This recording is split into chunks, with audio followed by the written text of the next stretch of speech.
আল্লাহ নিজেই বলেছেন, ওয়া ইন তাউদ্দু নি'মাতাল্লাহি লা তুহসুহা, আমি তোমাদেরকে যে নিয়ামত দিয়েছি তা তোমরা গণে শেষ করতে পারবে না। এই নিয়ামতগুলোর মধ্যে একটা গুরুত্বপূর্ণ নিয়ামত হলো ওয়াক্ত বা সময়।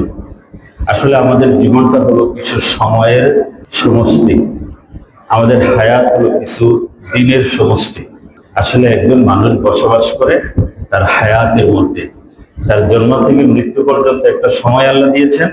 এই সময়ের মধ্যে আসলে একটা মানুষ বসবাস করে, এই সময়ই হলো আমাদের জীবন। ইন্নাল ওয়াক্তা হুয়াল হায়া, সময় হলো জীবন। জীবনের অপর নাম সময়, সময়ের অপর নাম জীবন। এই জীবন আল্লাহ পাক রব্বুল আলামিন আমাদের কাছে তার আমানত স্বরূপ দিয়েছেন সঠিকভাবে ব্যবহার করার জন্য।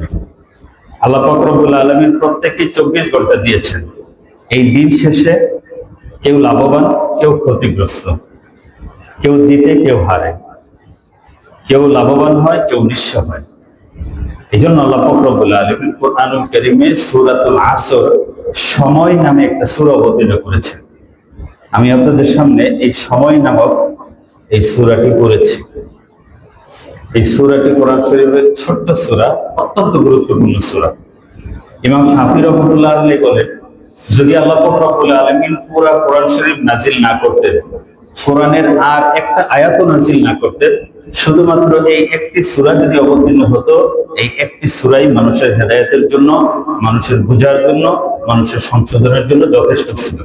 আল্লাহ যখন কোনো বিষয়ে কসম করেন, তখন ওই জিনিসের একটা গুরুত্ব, জিনিসের সিগনিফিকেন্ট প্রকাশ পায় যে এটা অত্যন্ত গুরুত্বপূর্ণ, অত্যন্ত দামি জিনিস। ওয়াল আসর ইন্নাল ইনসানা লাফি খুসর, সময়ের শপথ করে বলছি সমস্ত মানুষ ধ্বংসের মধ্যে নিপতিত আছে। সময়ের ব্যাপারে মানুষ এত উদাসীন যে এই সময়ের পরিচিতাকে সে নষ্ট করে ধ্বংসের মধ্যে পড়ে যায়। আমাদের জীবনটাকে ধরতে পারেন একটা বরফের টুকরা।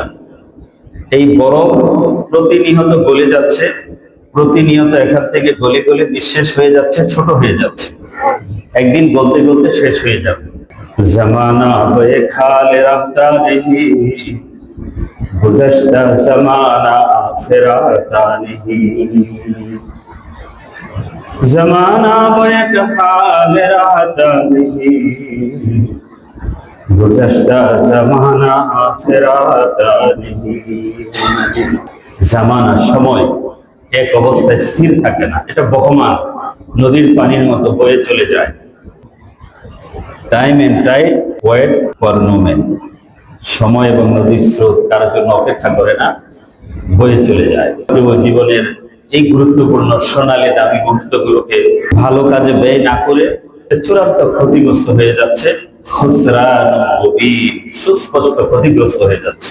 আল্লাহ পাক এই জন্য এই সূরা শুরুতেই বলেছেন ওয়াল আসর ইন্নাল ইনসানা লাফি খুসর, সময়ের শপথ করে বলছি সমস্ত মানুষ ধ্বংসের মধ্যে।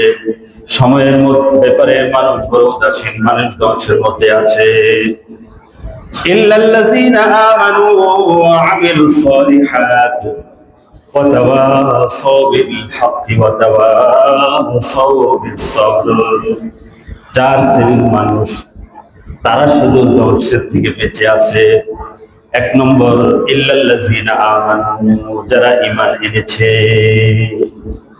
ঈমান আনে নাই এমন সমস্ত মানুষ একেবারে প্রথম শর্তই শেষ, তারা চূড়ান্ত ধ্বংস।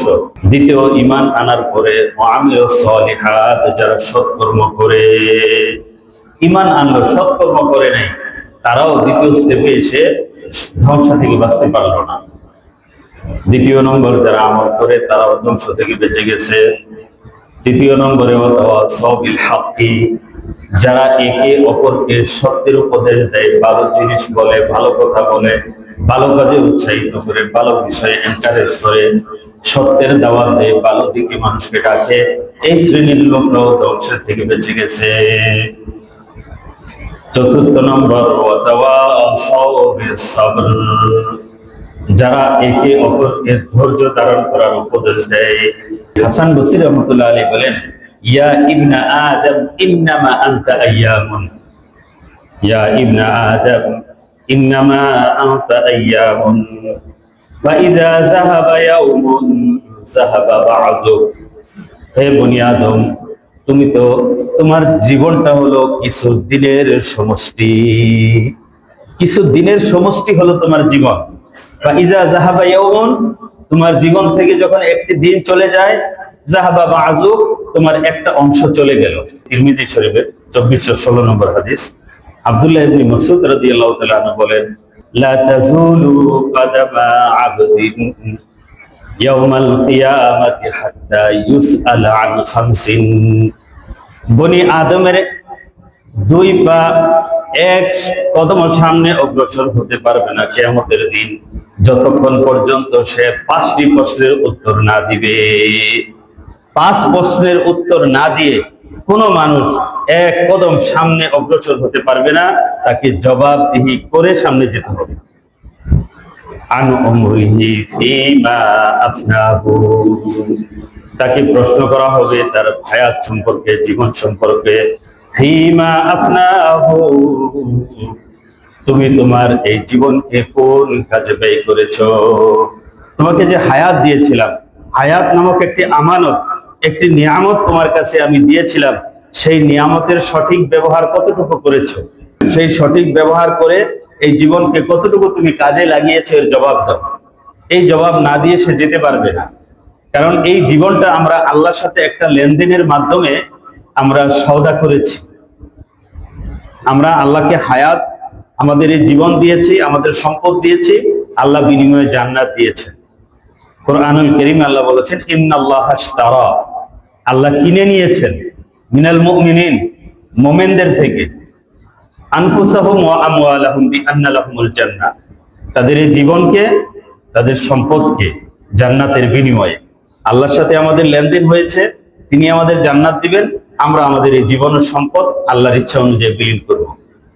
অথচ এটা তারই দেওয়া। এই হাদিসে বলছেন কি 5টা জিনিসের জবাব দিতে হবে। 1 নম্বর, আন উমরিহি ফীমা আফনাহু, তোমার এই জীবন তুমি কোথায় ব্যয় করেছো? ওয়া আন শাবাবিহি ফীমা আবলাহু, তুমি তোমার যৌবনকে কোন কাজে ব্যয় করেছো? জীবন টোটাল একটা প্রশ্ন, স্পেশালি যৌবন সম্পর্কে আলাদাভাবে প্রশ্ন। কারণ মানুষ যা করে, ভালো বা মন্দ, তার যৌবনেই করে। বৃদ্ধ হয়ে গেলে মানুষ না ভালো করতে পারে, নতুন করে তার মধ্যে সেই ইনোভেটিভ ক্ষমতা, উদ্ভাবনী ক্ষমতা থাকে না, জোর থাকে না, চাইলেই একটা পাপ করতে পারে না, চাইলেই অন্যায় করতে পারে না। মনের ইচ্ছায় বা অনিচ্ছায়, পরিবেশ পরিস্থিতিতে সে ধর্মের দিকে, মসজিদের দিকে ধাবিত হয়। এইটা আর যৌবন সামর্থ্য থাকার সময় করা দুইটা এক না। যেন বলা হয়েছে, দার জওয়ানি তওবা করদান শিওয়ে পয়গম্বরি, ওয়াক্ত পীরি খুরদে জালিম বিশওয়াদ পরহেজগারি। দার জওয়ানি তওবা করদান শিওয়ে পয়গম্বরি, যৌবনের মধ্যে তওবা করা, যৌবন বয়সে ইবাদত করা, এটা নবুয়তের আলামত, নবুয়তের চিহ্ন।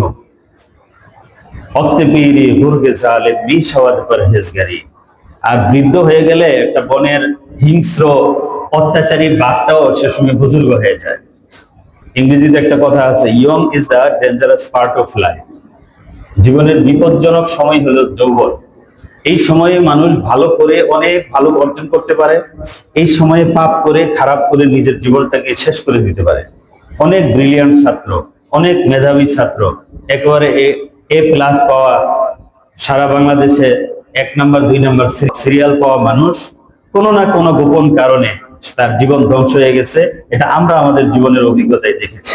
আবার বিনয়ী মানুষ, আমলী মানুষ, সৎ মানুষ, ক্লাসের শেষ বেঞ্চে বসতো, ভালো কোনো রেজাল্ট নাই, কিন্তু সে জীবনে অনেক সাইন করেছে, কামিয়াব হয়েছে। তার ফ্যাক্টরিতে হয়তো এই ধরনের ফার্স্ট ক্লাস পাওয়া, A+ পাওয়া বহু মানুষ চাকরি করে। বলেন ঠিক না বেশি? আপনার রেজাল্টের পিছনে ছুটে, কিন্তু এই ছেলেটা কোথায় পাপ করে, অন্যায় করে জীবনকে ধ্বংস করে, সেই ব্যাপারে কোনো চেক এন্ড ব্যালেন্স নাই, গার্জিয়ানের কোনো তৎপরতা নাই। এই ফ্রি মিক্সিং এর যুগে, এই মোবাইলের যুগে এমন কোনো পাপ হয়তো সে করে ফেলে, যে পাপের কারণে তার জীবনের ছন্দটাই শেষ হয়ে ধ্বংস হয়ে যায়। এটা প্রিন্সের মতো চেহারা, ভালো ছাত্র, বহুত সম্ভাবনাময় জীবন পাপ করে, গোপন পাপ করে নষ্ট হয়ে ধ্বংস হয়ে যেতে দেখেছি। আমরা আমাদের লাইফে দেখেছি। সুতরাং যেমনি ভাবে গার্জিয়ানের উচিত ছেলে মেয়েকে ভালো রেজাল্টের গুরুত্ব দেওয়া, তেমনি ভাবে সমানভাবে গুরুত্ব দেওয়া উচিত আমার ছেলে বা মেয়ে কোনো অন্যায় করে পাপ করে তার লাইফটাকে বরবাদ করে দেয় কিনা। যেন এই যৌবন বয়স আল্লাহ স্পেশালি জিজ্ঞেস করবে। আর যৌবন বয়সটা যে ইবাদত বন্দিগিতে কাটাবে তাকে আল্লাহ পাক রব্বুল আলামিন ভিআইপি কাতারে একেবারে কিয়ামতের ময়দানে উঠেই আল্লাহর আরশের স্পেশাল ছায়ার নিচে ভিআইপি লাউঞ্জে কিছু মানুষ স্থান পাবে। 7 শ্রেণীর মানুষের মধ্যে ওই যুবক থাকবে যারা তার যৌবন বয়সটা ইবাদতে পার করেছে। ওই যুবক তার যৌবন বয়স ইবাদতে কাটিয়েছে, আল্লাহ পাক রব্বুল আলামিন তাকে এই ভিআইপি জান্নাতি, যেখানে নবী সিদ্দিকরা থাকবে, এই ভিআইপি জান্নাতীদের সাথে তাকেও স্থান দিবেন। বলেন সুবহানাল্লাহ। এজন্য আল্লাহ পাক রব্বুল আলামিন জীবন সম্পর্কে প্রশ্ন করার পাশাপাশি স্পেশালি মানুষের যৌবন সম্পর্কে প্রশ্ন করবেন। শক্তি ছিল, সামর্থ্য ছিল, যা খুশি তাই করতে পারতো, করে নাই, এটি তার প্রশংসা এবং কৃতিত্বের জায়গা। আর যা খুশি তা করে জীবনটাকে শেষ করেছে, তার জন্য তওবার সুযোগ আছে, বাট সেই মর্যাদাটা সে আর অর্জন করতে পারবে না যেটা যৌবনে ইবাদত করে একজন মানুষ অর্জন করে। দ্বিতীয় প্রশ্ন যৌবন সম্পর্কে, ওয়ান শাবাবিহি ফিমা আবলাহু। 3 নম্বর প্রশ্ন হবে ওয়া আমালিহি মিন আইনা ইকতাসাবাহু। তাকে প্রশ্ন করা হবে তুমি সম্পদ কোথা থেকে অর্জন করেছো, হালাল পদ্ধতিতে না হারাম পদ্ধতিতে, হালাল উপার্জন না হারাম উপার্জন, উপার্জনের ক্ষেত্র, উপার্জনের জায়গা তোমার কোথায় ছিল, জবাব দাও। চাকরিতে কত পাইতা আর উপরি কত পাইতা, ডান বাম থেকে কত নিতা, পঙ্খানুপঙ্খানু হিসাব সেদিন দিতে হবে। হালাল ব্যবসায় কত নিয়েছো, মালে ভেজাল করে ধোঁকা দিয়ে কি পরিমাণ কামিয়েছো, হালাল ভাবে কত তোমার উপার্জন, আর সুদের ব্যবসা করে কত উপার্জন, এই জবাব পঙ্খানুপঙ্খানু দিতে হবে। চতুর্থ প্রশ্ন হবে খরচ তোমরা কোথায় করেছ। আমার আছে বলে আমি সব জায়গায় খরচ করার স্বাধীনতা রাখি না। বৈধ জায়গায় খরচ করতে হবে, অবৈধ জায়গায়, অন্যায়ের জায়গায়, অন্যায়কে প্রমোট করার জায়গায়, অন্যায় বিস্তারের জায়গায়, হারাম জায়গায় কোথায় কোথায় তুমি খরচ করেছো, ওই খরচ করেছো কিন্তু জবাব দিতে হবে, তার বিনিময়ে তোমাকে শাস্তিও নিতে হবে। শুধু খরচ করলেই হবে না, খরচ করলেই সওয়াব পাওয়া যাবে না, যদি বেজায়গায় খরচ হয় সওয়াবের পরিবর্তে উল্টা শাস্তি নিতে হবে। 5 নম্বর প্রশ্ন করা হবে মাজা আমিলা বিমা আলিমা। শিখেছো কতটুকু, আমল করেছো কতটুকু। তোমার ইলম হলো যে আমল কেমন ছিল, আমল করছো নাকি ঘুমিয়েছিলা, আমল সম্পর্কে জবাব দাও। এই 5টা প্রশ্ন, 1 নম্বর জীবন সম্পর্কে, 2 নম্বর যৌবন সম্পর্কে, 3 নম্বর মাল কোথা থেকে কামিয়েছো, 4র্থ নম্বর কোথায় ব্যয় করেছো, 5ম নম্বর কতটুকু জেনেছো, কতটুকু আমল করেছো। এই প্রশ্নের জবাব দেওয়া ছাড়া লা তাজুলু কদামা আবদিন হাত্তা ইউসালা আন খামসিন। 5টা জবাব না দিয়ে কোনো মানুষ সেদিন এক বিন্দু অগ্রসর হতে পারবে না। এজন্য হাসান বসরি বলেছে ইয়া ইবনা আদম ইন্নামা আনতা ইয়ামুন, হে বনি আদম তোমার জীবন তো হলো কিছু দিনের সমষ্টি। ফাইজা যাহাবা ইয়াউমুন যাহাবা বাযু, একদিন চলে গেল তো তোমার জীবনের একটা অংশ চলে গেল। এভাবে তোমার একটা অংশ যেতে যেতে একটা সময় হয়তো তুমি নিঃশেষ হয়ে কবরের বাসিন্দা হয়ে যাবে। নি'মাতানি মাগবুনুন ফীহিমা কাসীরুম মিনান নাস আস-সিহহাতু ওয়াল ফারাগ। 2টো নিয়ামত এমন আছে যেই 2 নিয়ামতের ব্যাপারে মানুষ ক্ষতিগ্রস্ত, ধোঁকায় পড়ে আছে। ক্ষতিগ্রস্ত মাগবুন বলা হয় কোন মানুষ বেচতে গিয়া দাম বেশি, সে কম দামে বিক্রি করে পরে আফসোস করে, আরে আমি ঠকে গেলাম, আমার কাছে ধোঁকা দিয়ে নিয়ে গেল। আবার দাম কম, সে কিনতে গিয়া ঠকছে, কম দামে জিনিস বেশি দামে কিনে আফসোস করে। এরকম ব্যক্তিকে বলা হয় মাগবুন। অধিক মূল্য দাঁড়িয়ে যদি মানুষকে ঠকায়, কিতাবে ভাষায় সেই অধিক মূল্য বৃদ্ধিকে বলা হয় গাবানে ফাহেশ।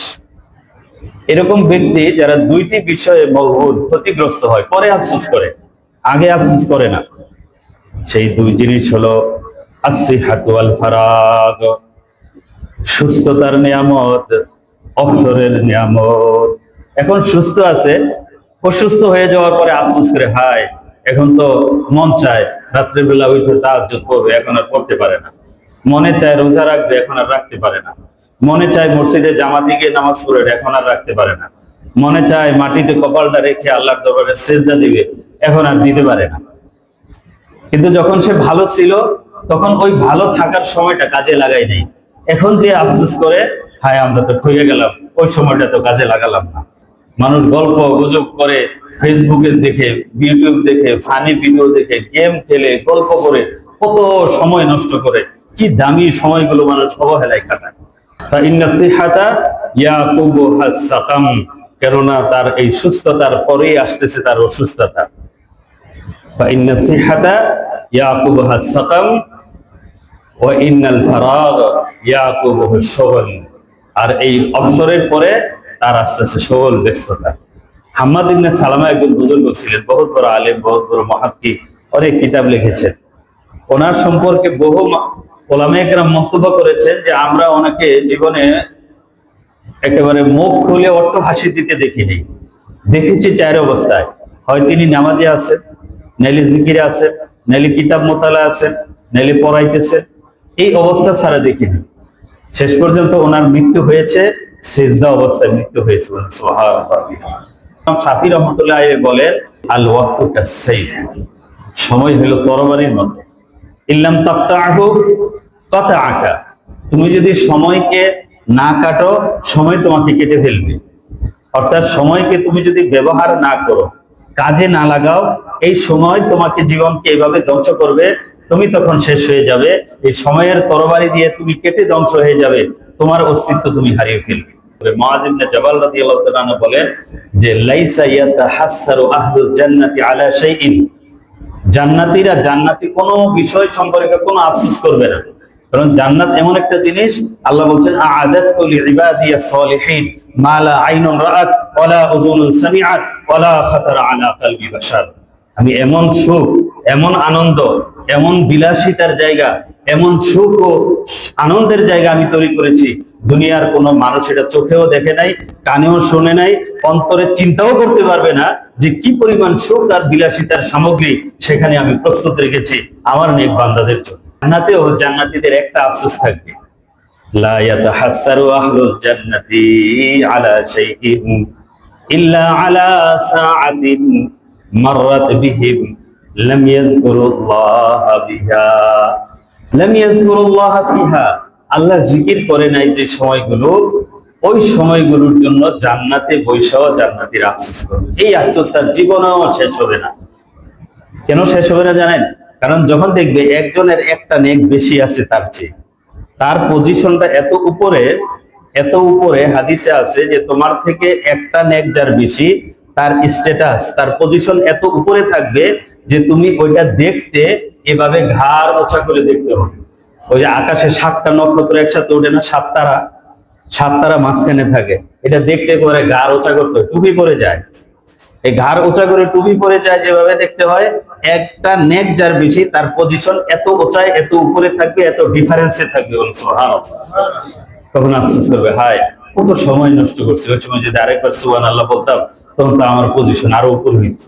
عن عبد الله بن عباس رضي الله تعالى عنه عن النبي صلى الله عليه وسلم قال اغتنم خمسا قبل خمس شبابك قبل حرمك وصحتك قبل سقمك وغناك قبل فقرك وفراغك قبل شغلك وحياتك قبل موتك।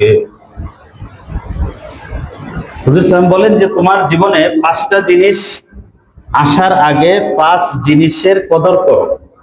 এখন 5 অবস্থায় আছো, এর বিপরীত এগেইনস্টে 5টা বিপরীত জিনিস তোমার জীবনে আসতে পারে, চলে আসবে। সেই বিপদগ্রস্ত অবস্থা আসার আগে এই নিয়ামতগুলোকে তুমি কাজে লাগাও, এই নিয়ামতগুলো থেকে তুমি ফায়দা উঠাও।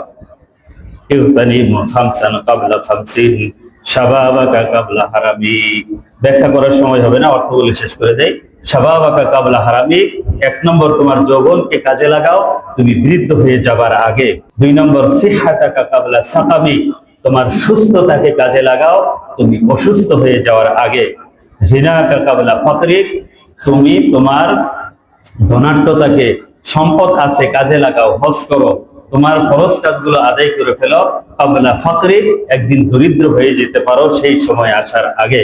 ও ফিরাগাকা কাবলা শুগলিক, তোমার অবসরকে তুমি কাজে লাগাও ব্যস্ত হয়ে যাওয়ার আগে, পেরেশানিতে পড়ে যাওয়ার আগে।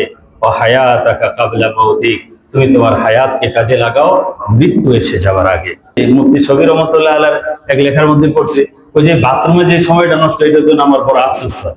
ওই সময় তো কিছু কাজ করা যায় না, জিকিরও করা যায় না। ওই সময় আমি বাথরুমের এই বদনি বা এটা সেটা, এটা বাথরুমে বসে এগুলো পরিষ্কার করতে থাকি। ওই সময়টা যেন কাজে লাগে, সময়টা নষ্ট না হয়। ওয়াক্ত আসমানু মিনাজ যাহাব, স্বর্ণের চেয়ে মূল্যবান এই জিনিস মানুষ কিভাবে নষ্ট করে। Time and tide wait for no man, কারোর জন্য অপেক্ষা করে না। আর বিশেষ করে সকলে ঘুমায় মানুষ। হুজুর সাল্লাল্লাহু আলাইহি ওয়াসাল্লাম বলেন, আল্লাহুম্মা বারিক লি উম্মতি ফি বুকুরিহা, আমার উম্মতের সকালের মধ্যে আল্লাহ বরকত দান করেন।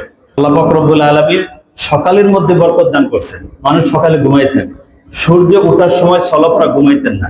ইন্নাস সালাফ লা ইয়ানামুনা বাদাল ফাজরি হাত্তা ফি শিদ্দাতি ওয়াস সাফারি হাত্তা ইয়ান্তাজিরুনা তুলুআশ শামসি, সূর্য উদয়ের আগে, সূর্য উদয় হইতেছে এই সময় ঘুমায় থাকতেন। অথচ আমরা এই সময় দিব্যি ঘুমাই থাকতেছি। হায়াতের এক একটা সময় আমরা কাজে খাটতেছি, চলতেছি, একটা না একটা জিকির করতে থাকি, সুবহানাল্লাহ করতে থাকি, লা হাওলা ওয়ালা কুওয়াতা করতে থাকি। অফিসে কাজ করতে করতে ক্লান্ত হয়ে গেছেন, একটু জিকির করেন, একটু লা হাওলা ওয়ালা কুওয়াতা করেন, দেখবেন শরীরের মধ্যে আবার এনার্জি শক্তি ফিরে আসবে। Early to bed and early to rise make a man healthy, wealthy and wise. আগে ঘুমাইলে, আগে উঠলে একজন মানুষ স্বাস্থ্যবান হয়, সম্পদশালী হয়, জ্ঞানী হয়। আজকাল এক গবেষণায় দেখা গেছে যে মানুষ অল্প বয়সে স্ট্রোক করে, এর একটা বড় কারণ মানুষ রাত জাগে। মানুষের শরীরের মধ্যে যে মেলাটোনিন, যে হরমোন নিঃসরণ হয়, হরমোনের এই সিক্রেশনটা হয় 10টা থেকে রাত 3টা, এই 2টার মধ্যে। আমরা যদি 10টা 12টায় ঘুমাইতে যাই, তাহলে তো আমাদের শরীরকে রিভাইজ করার মতো, শরীরকে সুস্থ করার মতো যে হরমোন নিঃসরণ হয়, সেই সময়টা আমরা জেগে থাকি। আর যখন জেগে ওঠার হরমোন নিঃসরণ, ওই সময় আমরা ঘুমাইতে যাই। এসার পরে কথাবার্তা বলা, গল্প গুজব করা এটা নিষেধ। বুজুর্গানে কেরাম এটা হারাম মনে করতেন। রাসূল সাল্লাল্লাহু আলাইহি ওয়াসাল্লাম বহু হাদিসে নিষেধ করেছেন, এসার পরে দ্রুত শুয়ে যাও। যারা আগে না শোবে তারা তো আগে উঠতে পারবে না। যেন আগে শোয়ার চেষ্টা করি। নিজের জীবন এটা আমানত, এই জীবন শরীরটাও একটা আমানত। লা তুলকু আইদিকুম ইলা তাহলুকা, তুমি তোমাকে ধ্বংসের মধ্যে ফেলে দিও না। যারা রাত জাগতেছে, নিজেরা নিজেদেরকে ধ্বংস করতেছে। আগে শুয়ে যাই, আগে উঠি, তাহাজ্জুদ করি, জীবনকে অর্থবহ করি, হরদম জিকিরের মধ্যে থাকি।